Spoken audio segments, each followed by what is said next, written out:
Hello, my name is Russell Vogel, and today we're going to be looking at my 24 by 30 foot barn with 2 bay doors.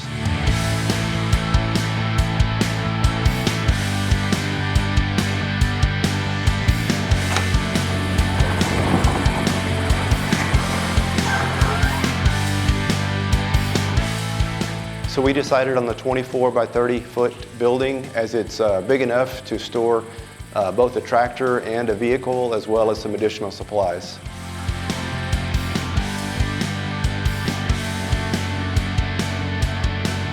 So I'll be using this barn to store farming equipment and hunting gear.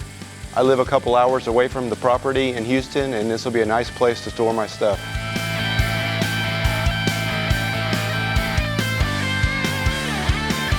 So I would definitely recommend Allen's Factory Outlet for anybody building a building on their property or similar construction.